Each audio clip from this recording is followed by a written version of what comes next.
Okay, call to order.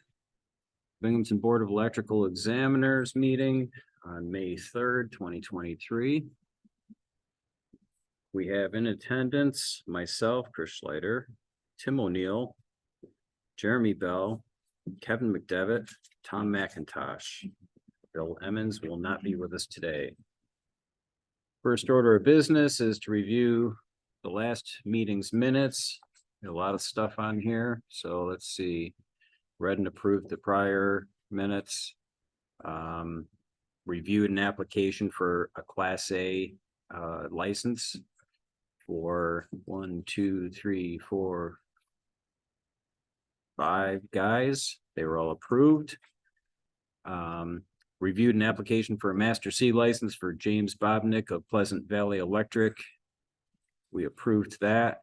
And we've reviewed journeyman Class B license applications for the journeyman of Pleasant Valley Electric.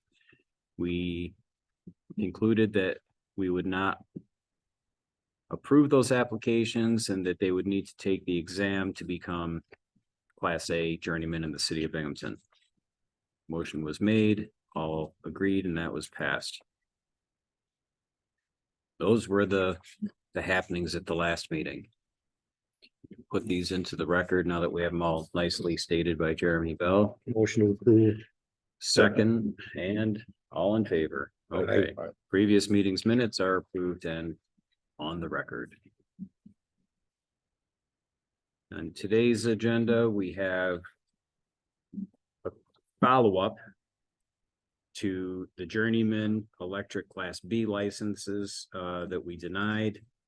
They inquired on how to take the exam and get Class A licenses, and shortly after that, the GC for that job said that Pleasant Valley would not be interested in doing the job up on Main Street and that Panko would be doing it. So those gentlemen will not be taking the exam and applying for licenses. James Bobnick, who was given a Master C, said, please return my check. I'm no longer interested in having a Master C license in Binghamton. So Pleasant Valley will not be doing the work for Family and Children's on Main Street.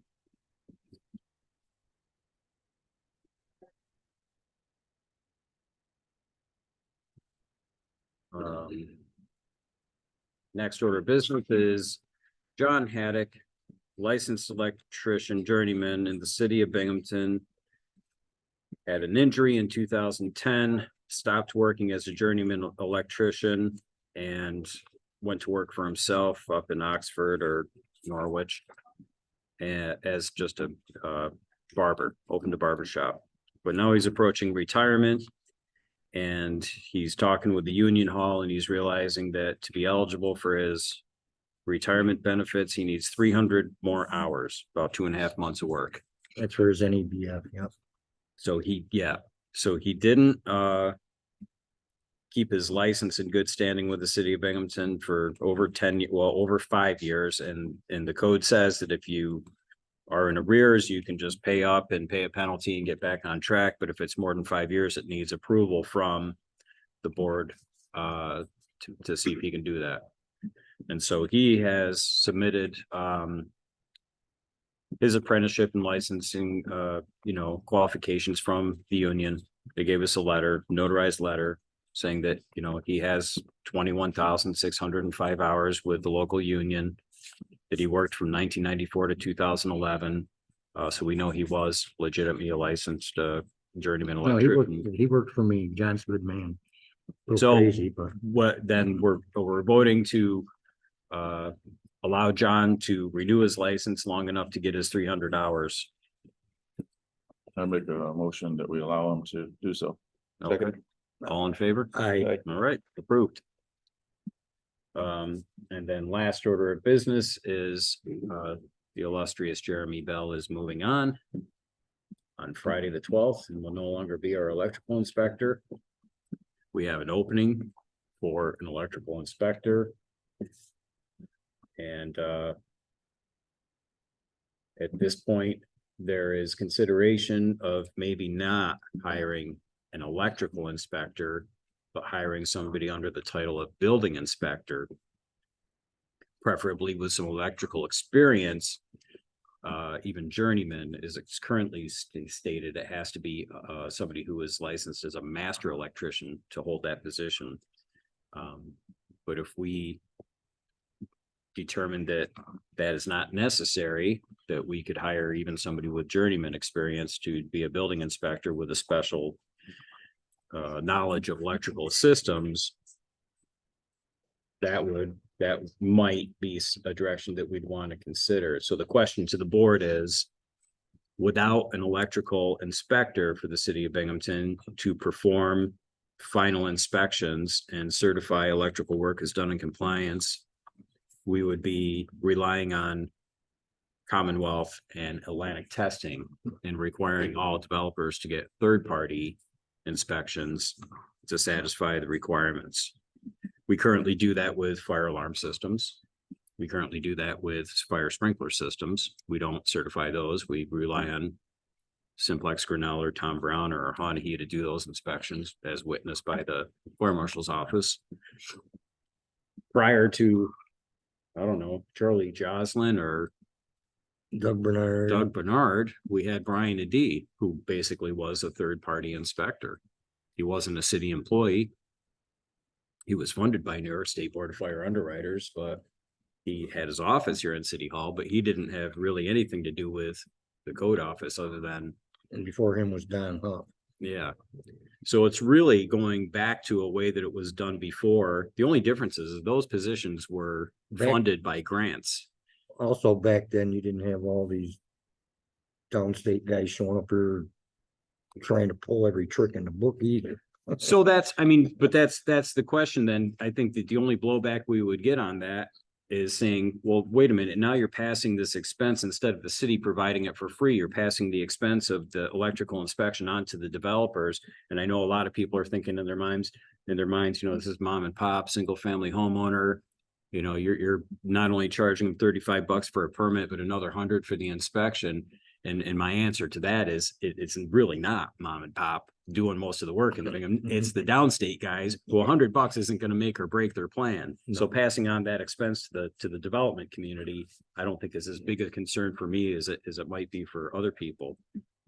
That's one downside, is we're passing an expense that didn't previously exist, that was being provided for free. And the other downside is we got one inspector that never gets his paper marked in it. I don't think I have to tell you who it is. But you know, the point is, if you don't get a sprinkler test, you don't get a C of O. You don't get your electrical inspected, you don't get a C of O. You know, so it's not that we'd be granting C of Os and giving everybody permission to occupy buildings that had never been inspected. I'm just saying you'll get the blowback and he doesn't turn in, you know, he isn't gonna get it, you're gonna get it, Yeah, that's all. yeah.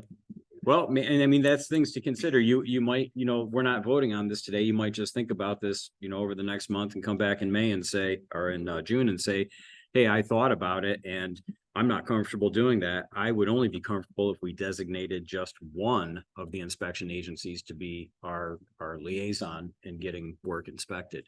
I don't really like the way company A does things, but I've been happy with company B. How about we say, Can we choose like that though? Without one of them trying to sue us? Sure, he has to go out to bid. yeah, And well, it's not our contract, so we're not putting it out to bid. We're not submitting requests for bids. Right. It's the developer. We don't really get to pick and choose sprinkler inspectors. We don't really like Hawnahee, but they do it. So from a Just- personal standpoint, we have depended on Charlie and then Jeremy to answer questions for us in a timely manner. Like if we're on the scene of a fire, these guys have come, looked at things that we're suspicious of. What did we do when it was Brian? I have no idea. I wasn't here. No idea.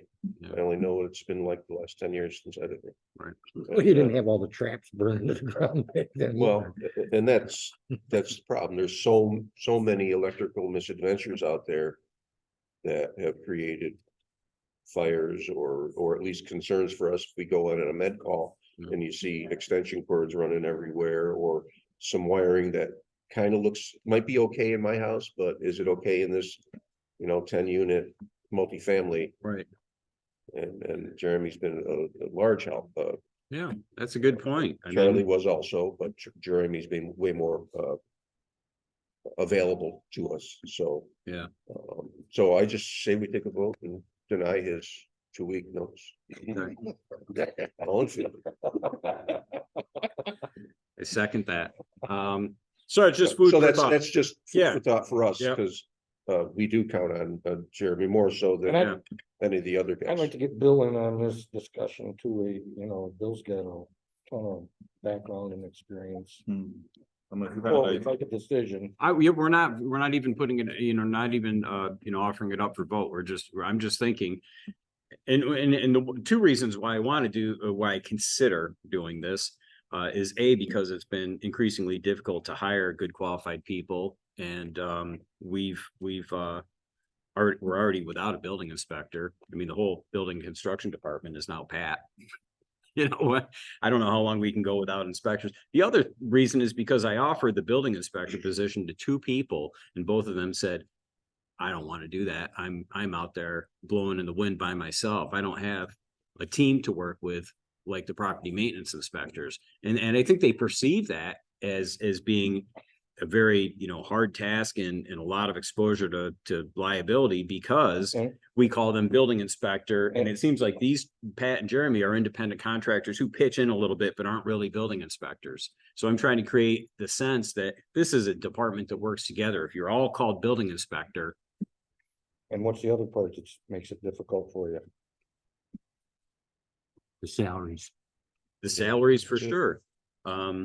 But if I look at other municipalities, there are very few that have titles of plumbing inspector, electrical inspector. If you look at Ithaca, Rome, Utica, they call them building inspectors. And he's like, and this building inspector is really good with electric. And this building inspector knows a lot about plumbing. I'm not sure. But when they that's- all share the same I'm title, not sure that's a good way to do it, though. Yeah. I would, if we were gonna move to a third party inspections, I would rather see building construction move to a third party. Rather you than mean having plan review or plan the review actual and inspections? the inspections. Jim hiring a plan reviewer, making it third party. I know. That's a big ticket item. They're $150 an hour. Part of the cost, though. right? Yeah. I'll tell you what. It does happen. Most municipalities, there is one municipality that does that. Most municipalities don't. Most municipalities hire engineers and pay them about 80 grand a year to be their plan reviewer. You get a room full of engineers on the third floor. Well, the road and poop pipe engineers. Yeah. Yeah. It's just, All right. So with that, the bottom we'll, line here, Tim, is it's the salaries. I don't know. No, I I know. don't We'll know how get an these folk email guys live. They make more money out out to of Bill. Bill than we're paying them here. Jeremy and I were talking about it. The master electrician can go out and, hustle more money than the city of Bennington can ever pay you. So. If we're gonna send an motivated. email out to Bill and tell him, we ask him what his thoughts are and ask him to, think over the third party inspection for the next meeting. And we'll meet up then and see if we've made any progress. What about the exams? I know with the written is sent out, but do you have anything to do with the practical? The hands-on portion I end up reviewing, whereas the way we have it set up for doing the exam part, it's all on the candidate now for actually getting things signed up, which I emailed that stuff to you the other day. The signing up information and whatnot.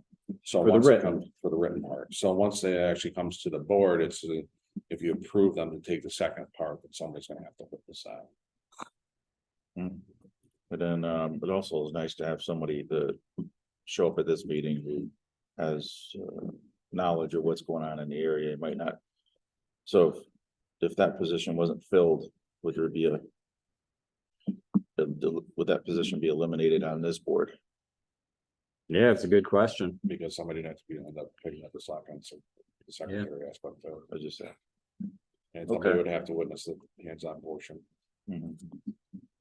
Okay, well, you say we think it over and. Yeah, you think of all the, the pros and cons and, figure out, the best way to handle. Like I said, my main concern is the title. Yeah.